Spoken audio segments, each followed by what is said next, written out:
आज मैं आपको भारत के सबसे बड़े मोक्ष द्वार पर लेके जाने वाला हूँ। यहाँ केवल श्री राम ही नहीं, 99 करोड़ देवी देवताओं और ऋषियों को भी मोक्ष प्राप्त हुआ था। जय श्री कृष्ण सभी को। आज जिस जगह की हम बात करने वाले हैं वो केवल जैनों का तीर्थ स्थल ही नहीं, बल्कि एक ऐसी जगह है जो हिंदू धर्म की दोनों गाथाओं से जुड़ी है, रामायण और महाभारत। इस जगह का नाम है मांगी टुंगी। ये जगह नासिक से कुछ 125 किलोमीटर दूर है। मांगी टुंगी एक ही पहाड़ से निकली दो चोटियों का नाम है। एक का नाम है मांगी, दूसरी का नाम है टुंगी। ये कुछ 4350 फीट ऊपर है। इस पहाड़ को चढ़ने के लिए आपको करीबन 4000 से भी ज़्यादा सीढ़ियाँ चढ़नी पड़ेगी। परंतु इस जगह ऐसा तो क्या ही है कि यहाँ हज़ारों लोग आते हैं और ये 4000 सीढ़ियाँ नंगे पैर चढ़ते हैं। चलिए इस पहाड़ की कुछ गाथाएं मैं आपको सुनाता हूँ, लेकिन उससे पहले एक दृश्य देख लीजिए जो उधर की एक गुफा का है।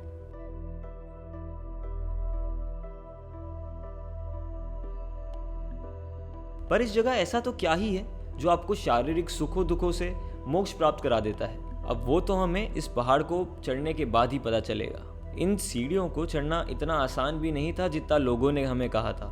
करीब 1000 सीढ़ियाँ चढ़ने के बाद आपको ऋषभ देव की एक विशाल मूर्ति दिखाई देगी जो इस पहाड़ को काटकर ही बनाई गई है। ये मूर्ति करीबन 108 फीट की है।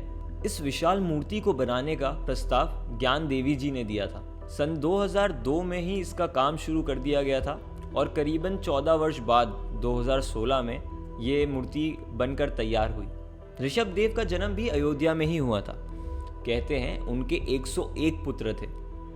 उनमें से जो सबसे बड़ा पुत्र था, जो था भरत, उसे चक्रवर्ती राजा घोषित कर दिया गया था, जिसका मतलब इस विश्व का राजा। ऋषभ देव ने कुछ समय बाद साधना ले ली थी और हमेशा के लिए एक साधु बन गए थे। चलिए तो इसकी आगे की सीढ़ियाँ भी चढ़ते हैं क्योंकि पहाड़ बहुत ऊंचा है। तो जैसे ही हम और चढ़ते गए वहाँ का दृश्य और सुंदर होता गया। इस पहाड़ की दोनों चोटियों पर कई गुफाएं हैं जो कई देवी देवताओं से जुड़ी है। जब हम ऊपर चढ़ रहे थे तब हमें एक काका मिले जिनने हमें ये कहानी बताई। बलराम है, अच्छा। श्री कृष्ण का भाई है। यहाँ पे क्या श्री कृष्ण मर गया, आप हो गया था। अच्छा। ये यहाँ पे तब उसने 6 महीने घुमाया। अच्छा। 6 महीने खाली पैर लेके घूमता था। कहते हैं जब श्री कृष्ण की मृत्यु हो गई थी तब उनके भाई बलराम ये दुख सह नहीं पाए। तब बलराम श्री कृष्ण को अपने कंधे पर बिठाकर इस सृष्टि का चक्कर लगा ही रहे थे। 6 महीने बाद जब बलराम इस जगह आए तब लोगों ने बलराम जी से फिर से विनती करी कि ये मोह त्याग दीजिए और श्री कृष्ण को खुशी खुशी विदा कर दीजिए। यहाँ एक कुंड भी है जिसमें श्री कृष्ण का अंतिम क्रियाकरण किया गया था।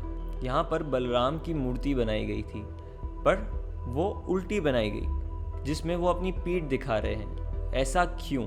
इसके पीछे का ये कारण है कि बलराम दिखने में बहुत सुंदर थे, तो उनका मुख देखकर ही सब मोहित हो जाते थे। तो जब उन्होंने साधना ली वो सिर्फ अपने पीठ के ही दर्शन देते थे, जिस वजह से इस मूर्ति को पीठ दिखाते हुए बनाया गया। काका ने हमें कई बातें बताई, तो उनमें से एक ये है, जो कोई आएगा तो सबका पूरा हो जाता है, वो खाली नहीं जाता है। अच्छा। और झोली भर के जाता है। अब ये कितना सच है मुझे नहीं पता, पर मेरी मान्यता भी पूरी ही है। ये जगह जैसा मैंने कहा था कि रामायण से भी जुड़ी है। आइए आपको सीता गुफा दिखाता हूँ। ये गुफा वही है जहाँ सीता जी को भी मोक्ष प्राप्त हुआ था।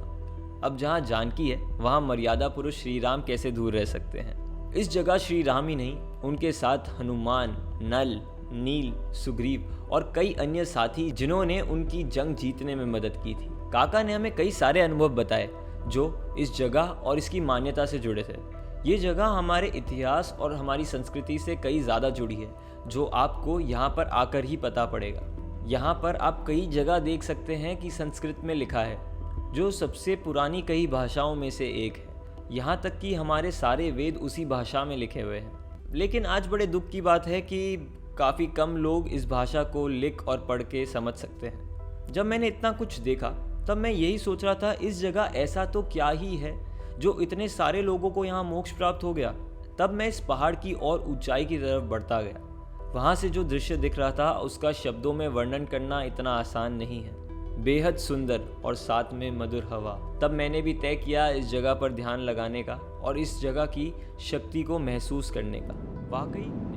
वाकई उस जगह में कुछ तो है कि वहाँ 5 मिनट भी ध्यान लगाकर इतना हल्का महसूस हो रहा था। जब हम उस पहाड़ से उतर रहे थे, हमें कुछ मूर्तिकार मिले जो उस पहाड़ की मूर्ति की मरम्मत कर रहे थे। तब मैंने उनसे उनका अनुभव पूछा।